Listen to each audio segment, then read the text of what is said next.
जय जगन्नाथ बंधुगण, आपण समस्त को मो चैनल को स्वागत। आज आमे जानिबा आगु को आसुथुवा नूतन वर्ष 2024 टी कन्या राशि लोकंकर किपरि कटिबो। कन्या राशि राशि चक्रर षष्ठ भाव पृथ्वी तत्व को वहन करे।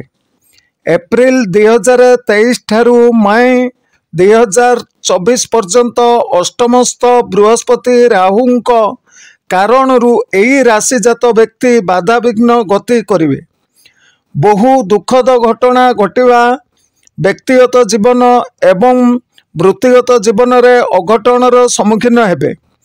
कर्मजीवी माने असम्मानजनक परिस्थिति रे सम्मुखीन हेबे।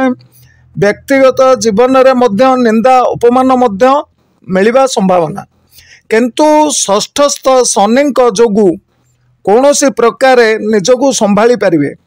किंतु मई 2024 ठारू एही राशिजाक व्यक्तिमान सम्मान धन लाभ गौरव लाभ करिवे। कर्म क्षेत्र रे पद उन्नति, व्यवसाय रे उन्नति, सामाजिक मान सम्मान लाभ करिवे। नूतन कर्म लाभ एही समय रे हेबो। नूतन व्यवसाय मध्य लाभप्रद हेबो।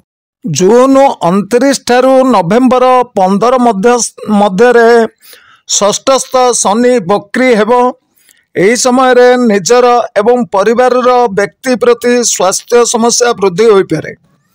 दूर स्थान को यात्रा व्यस्तता बढ़ाइबा संभावना। विद्यार्थींको पाई वर्षटी सफलतार वर्ष, किंतु निजको अत्यधिक बंधु प्रति प्रीति ठारू दूरेई रखिबा आवश्यक अटे।